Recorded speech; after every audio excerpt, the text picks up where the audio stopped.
market's off 75 points. The dollar's appreciated 10% and moving down.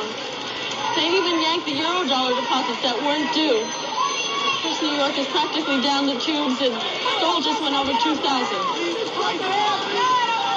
But tonight, that'll be cheap.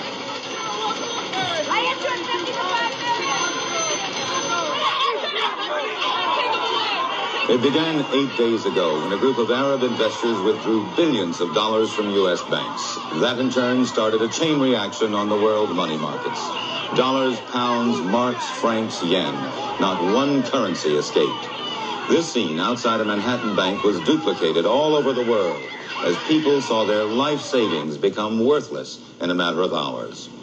Good evening. I'm George Page in New York, and this is another in our series of reports on the world economic crisis. The growing paralysis of the industrial world has left millions without jobs, without money, and without hope. Crowds of unemployed poured into Washington yesterday. They stood in silent protest before the nation's leaders. At the same time, more than 1 million people packed St. Peter's Square, where the Pope urged calm and nonviolence. The pontiff asked for prayers for world leaders, prayers and peace and reason. But the last 24 hours have been marked by growing protests and ever-increasing violence. Last night, demonstrators burned American currency in front of the White House, and attempts to put out the fires led to a confrontation with police. Every hour, from every corner of the globe, there are new reports of outraged crowds demanding action. A bankrupt world seems to be teetering on the very edge of anarchy.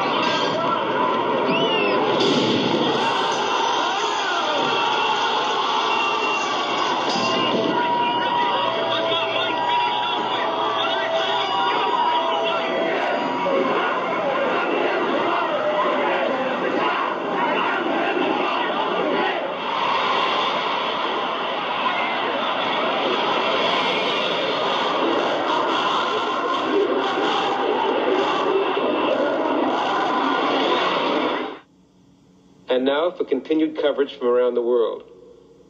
A statement was issued from the OPEC meeting today that the leading oil-producing nations would resume oil exports as soon as the international monetary markets have stabilized. The panic has spread across political and philosophical boundaries.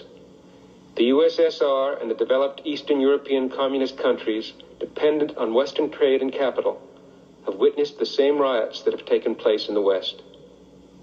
The Economic Summit Conference tomorrow will be attended by leaders of the West, the East, and the Third World. Said one, there is a need for a unity of purpose and resolve unequaled since the end of World War II. That was a clip from what seems to be a forgotten movie from the early 80s. It's masked under some fake love story, but the plot and theme of the movie is very telling. It's called Rollover, starring Jane Fonda. It came out in 1981. Right at the beginning of the new decade of change. I don't know how popular the movie was. I guess back then, at that time, it might have sounded like a provoking theme that maybe gained the audience's attention. But in 2023, what was said and shown in that clip should not seem like a coincidence or anything of the sort. This world and the agendas that we are navigating through today have been planned decades before, but the masses clearly have been asleep to it all. This series about the history of our mind control is something that I believe is very important at the time that we currently live in. If we want to come out of the strong delusion, it is imperative to scrutinize our thoughts and review where certain mindsets come from. Through this series, we should have seen how the power and influence of the television has been able to steer generations. We went through the understanding of how the powers that be have controlled the different generations since the 50s, from the silent generation to the baby boomers to the Generation X, that we spoke about in part 4. For those who have been paying attention, it should be undeniable that there has been an unseen hand guiding society and steering our thoughts, patterns, mindsets, and our habits. And as we awaken to this reality, it is imperative that we go back in time to see where certain thoughts entered in so that we can change and wake up from their programming. As I was going through this information, I was really hoping that part 4 will be the only part discussing the 70s because I really wanted to get into the decade of when I was born, which was the early 80s. But as I was putting the information together, it is not possible to discuss the 1980s without discussing the major backdrop that was in front of everyone, but hidden and masked. Today, you could really say this word, and people are pretty much immune to this conspiracy. But little do we know that the 1970s was a major part of the full unmasking of the agenda, not just politically or financially, but more so mentally. There was a mental conditioning that happened in the 1970s that led us into the 80s, and most people really don't have a clue how. In order to really understand the mind control, it is important to discuss the agenda and the conspiracy, and how it really came together in the 70s right under the noses of the population. As we move into the decades, their conspiracy becomes very mainstream right in our faces. You will see that it has always been there, and they don't even change their tactics. The generations of people, starting from the baby boomers, have been conditioned to accept this agenda and not question it. But most don't have a clue because of the mental warfare that was waged against them. In order to understand the following decades after the 70s, you need to understand that the conspiracy of this coming new world has always been established with the upper workings of the population. Depending on your generation, it is important that you are able to look back at the agendas and mental games that were played against you and wake up to it all. In order to understand the mind control that will get very targeted and complex in the 80s, it is important to understand how this agenda was mentally rolled out in the 70s. You will see that the 70s was the starting point of the end goal of their New World agenda. Let's begin. Now, there are so many different moving parts to this whole thing, it's very hard to know where to begin. I think instead of dealing with the aspect of mind control, we need to go over a little understanding of history and what was going on during this time period. In order to really understand, we need to go back in time into like the 60s and the 50s. We need to discuss the decades that happened right after World War II. In this series, I have tried to focus on the mind control and how different ideas were pushed to sway the population. But in the series, what I really have not discussed, besides what was discussed in part 1 and how television came into all of our homes, I really haven't discussed the hidden hand of power that was in the world and what was happening. Again, there are many moving parts, but I will focus on a hand of control that is well documented for anyone looking to understand. And that is discussing the Rockefeller family. You see, the Rockefeller family have had biographies written and personal memoirs made that document their hold on the world for the last 2 centuries. A major part of how these power brokers amass their power is through finance and banking. This is how they gain control of all the nations of the world. Now, there's obviously too much to discuss here, so I'm going to really try to hone it all in. After World War II, the world system began to construct the frameworks in order to steer the world to a one world government and a one world currency. I'm leaving the agenda about a one world religion out of this right now. If you want to briefly define what their agenda for the world is, that's it: a one world government and a one world currency. The United States had emerged from the Second World War as a dominant world power, both militarily and economically. In 1945, the United States produced half the world's coal, 2/3 of the oil, and more than half of the electricity.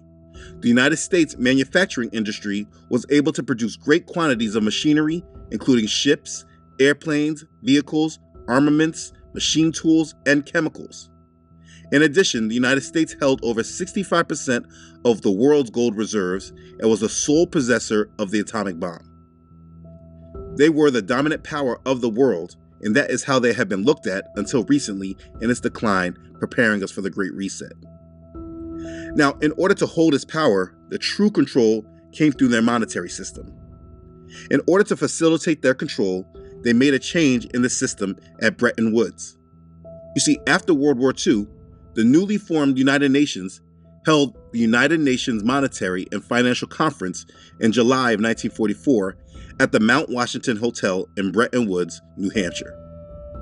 At this conference, delegates from 44 nations, this is a list of them, they created a new international monetary system known as the Bretton Woods system. It is said that they sought to create a system that would not only avoid the lack of flexibility of the previous international monetary systems, but it would also address the lack of cooperation among the countries on those systems. It was a goal of bringing world finance together. The 730 delegates at Bretton Woods agreed to establish 2 new institutions: the International Monetary Fund and the World Bank. In 1958, the Bretton Woods system became fully functional as currencies became convertible. Countries settled international balances in dollars, and United States dollars were convertible to gold at a fixed exchange rate of $35 an ounce. The United States had the responsibility of keeping the price of gold fixed and had to adjust the supply of dollars to maintain confidence in future gold convertibility. So it was at this time that the dollar was pegged to gold, and so most other currencies were pegged to the dollar, and this made the United States dollar the world reserve currency. The Bretton Woods monetary system was basically a pegged rate currency exchange system with the United States dollar functioning as the underlying currency. All countries would peg their currency to the United States dollar and would buy and sell United States dollars to keep the market exchange rates at a certain ratio. The United States dollar would be convertible into gold at a rate of $35 per troy ounce. Basically, you can take $35 and get an ounce of gold. That was what they said that they intended. What they actually were doing in this system was making the United States dollar take over the role that was originally held by gold under the previous international monetary systems. It is important that you mark all of this because the power of the United States was created by this agreement. And so because of this power that the United States had monetarily, the hidden hand of this world, they went around the world establishing their power. Okay, so just stop right there. Do you understand this so far? If you didn't catch all that or understand it, please rewind this chapter and understand it again because it's very important. So understand the power that the United States currently has now. It started after World War II, after the power brokers of the world, the ones in control, started international organizations that facilitated that power and ran it through the United States government. Now, if you go back to parts 2 and 3 of this series and understand what was communicated there, after hearing all this, do you think this was what the general public understood and paid attention to? Absolutely not. There were those of the general public that of course benefited from all this, and this is how the middle class began to be built and grow, yes. But the majority were not aware of what was going on behind the scenes. The world was and always has been separated between those with true wealth and power and those who were guided, influenced, and affected by them. And this has never changed. These people write books and they speak about all their influence, but they don't do it in real time unless there are whistleblowers. But for the most part, we never really get to hear what was truly happening behind the scenes. Even when they write, they do not speak of their full power for obvious reasons. Anyways, the world was being built by those with true power.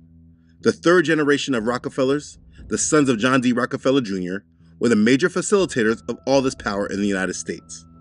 Well, I should probably say, at least their hand is the most documented and easily seen. There is still more power behind the scenes. But of these Rockefeller brothers, there was no one more powerful in the end than the youngest brother, David. But they all had their influence.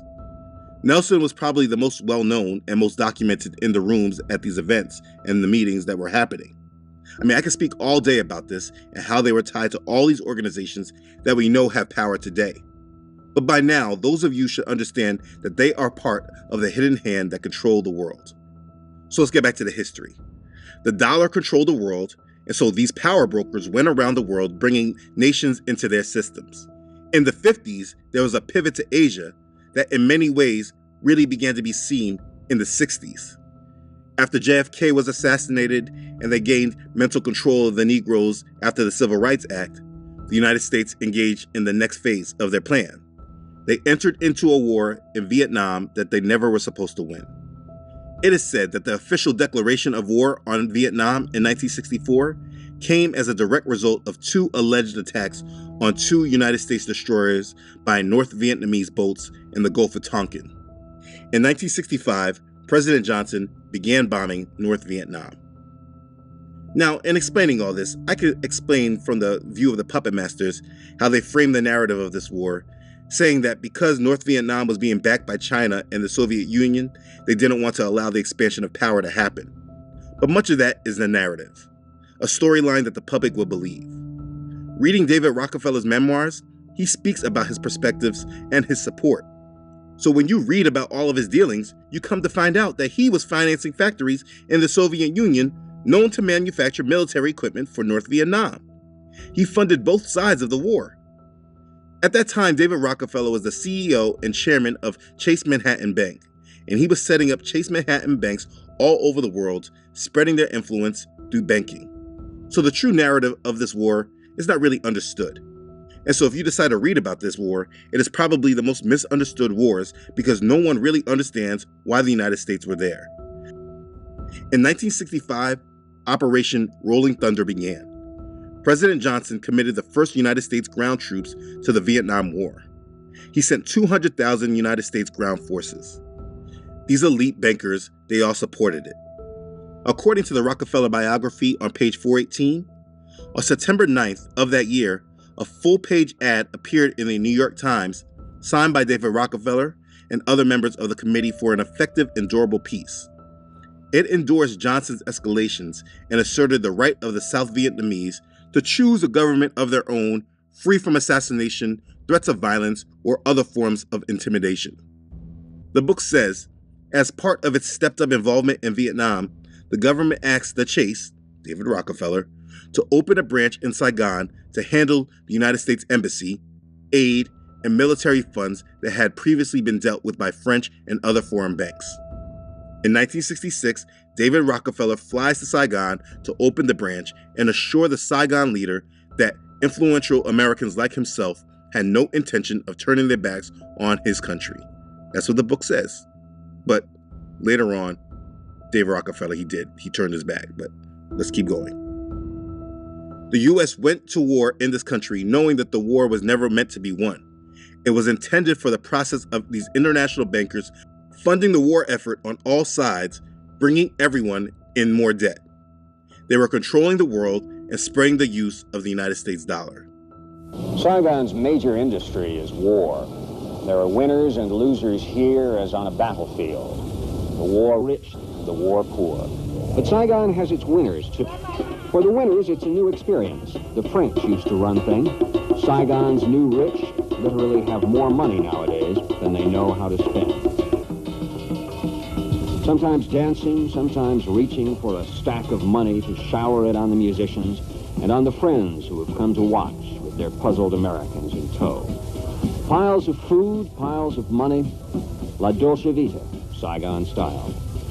And later in the morning, there are cigarettes daubed with opium to make the party a success. The trance is the fad now, the splashy way to show how rich the new rich are. One Vietnamese who's never seen one before wonders, why don't they give all that money to the poor? But while they were supporting the war, their media outlets in the United States were also reporting on the war, bringing people into trusting the television for their source of trusted news. Remember, the television were just coming into the homes at this time. It is said that there's no understanding of America in the 1970s without understanding how the decade began in relationship to the war in Vietnam. You see, they were giving out daily numbers of United States soldiers being killed or injured on the television every day. People would turn on the televisions daily to be updated on what was happening in Vietnam. Before Vietnam, visual reports of war were often censored. Information from propaganda played, for example, in movie theaters and beyond. Television changed a lot of that, and the people who built CBS News led the charge. They are the first actual ground combat troops to enter the country. On March 8th, 1965, cameras were rolling as U.S. Marines landed in Da Nang. They were combat ready as they landed. For the first time, on a regular basis, news from the front lines made its way into living rooms across America. We are wearing these flak vests. Walter Cronkite gave us a look from the sky. Oh, I know something of what those astronauts must go through. Wow. The paratroopers are moving out more and more every day, getting a feel of the country. Morley Safer documented the sounds. And we were walking into this village when you can hear what happened. And people. This is what the war in Vietnam is all about. You have to remember, these were their sons being drafted into fighting this war that they did not understand. And so after these elites backed the drama, these same elites then began to have anti-war sentiment. Just as they funded both sides of the war, they funded both sides of the politics and social thought. David Rockefeller writes in his memoir on page 331, "I had a different perspective.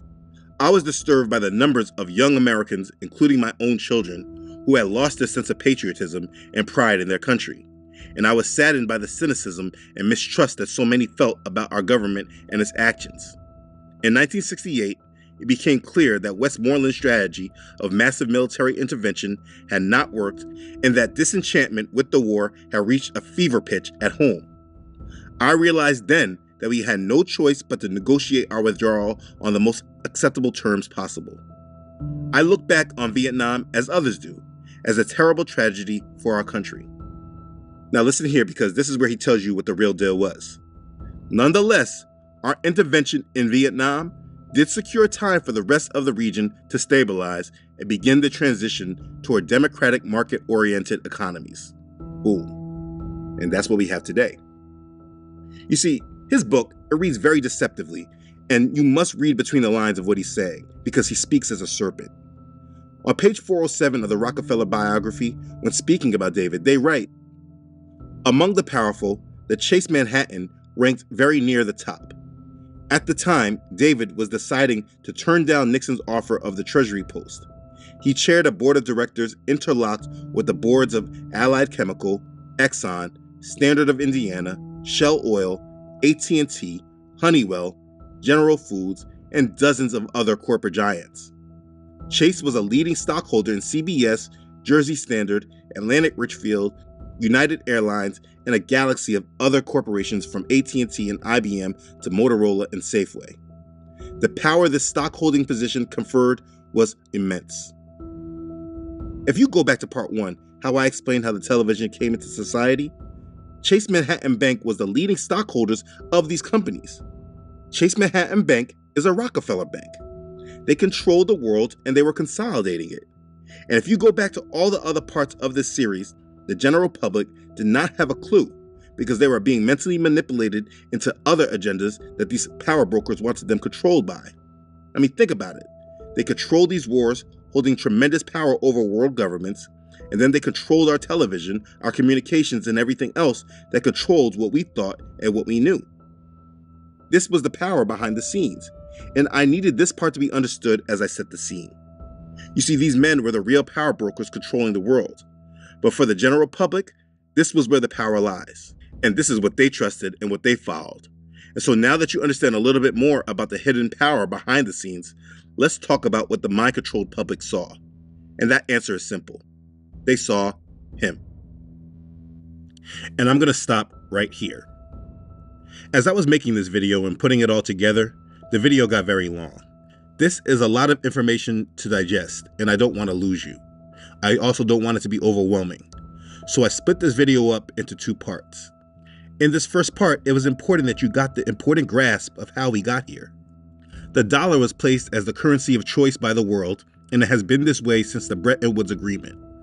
If you do not understand this moment in time that happened in the 20th century, what happens next and what is currently being put together now may not make complete sense to you, which is why people just call it a conspiracy theory.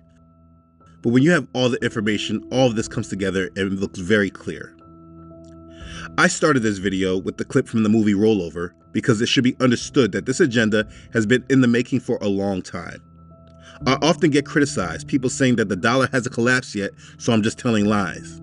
Please understand that my goal is not for people to just listen to me, but it is for people to wake up, do their own research, and use their own minds. You must understand that there is a gap of information, a very big one, that the people with the power have kept from the people they feel are without it. In order for them to steer us, they need to control us, control what we know. What they do not want are those educated and those that can think for themselves. And you know this is true because everyone is taught in our public education systems, and a great majority of us don't have a clue about any of this information. And so I want to help. There is so much to this whole conspiracy, but if you do not understand the role of the dollar and how it came into power, then you will not see and understand what comes next. Do you see what is happening right now? Have you seen what happened with gold and Bitcoin and other cryptocurrencies just over the past couple of weeks? Do you know where Putin is this first week of December and what they're doing? All of this is important, and for many of you that are leading your families or you're just responsible for your own self, you must be educated and woken up from the mind control, and that is simply what this series is trying to do. And so detaching from this system is what is needed. In these times we must live as Hebrews chapter 13 verse 5 says, "Let your conduct be without covetousness. Be content with such things as you have. For he himself has said, I will never leave you nor forsake you." So we may boldly say, "Yahuah is my helper, I will not fear. What can man do to me?" And that's true. If you're not attached to it, then when they change it, you'll be better able to adapt. They are preparing to pull this dollar away as king, and it is important that you understand this whole topic not by just a conspiracy theory, but by actually understanding the narratives and events that got us here, and this is what we're walking through. This video walked you through how the dollar became king, and the next part of this will explain how they started the beginning of the end, in which we are all taking part of right now. You really need to understand this world and wake up, and I pray that these videos are helping you to do this by educating you. They have worked so hard to program you and keep you distracted. I believe you must be the opposite of what they desire, and so if you're walking in your faith of Yah and living in a relationship with Him, while you're also informed and educated on their agendas and their schemes, these things will not overtake you. Ecclesiastes chapter 7 verse 25 says, "I applied my heart to know, to search and seek out wisdom and the reason of things, to know the wickedness of folly, even of foolishness and madness." And this is how I am as well. The wickedness of this world is severe, but if you live in truth, you can better navigate through it. So I pray that you are better equipped in your understanding of their schemes today. This period in the 20th century placed the dollar as king in the world. In the next part, we're going to see what they did next. Again, I split that video up so that you can properly digest the whole subject. If you're ready to move on to the next video, the link to that video is right here. If you need more time, the video will always be there for you to come back to, and that's why I separated it. I hope this part has blessed you and grew you in more knowledge and understanding. Be blessed, everyone. I love you all.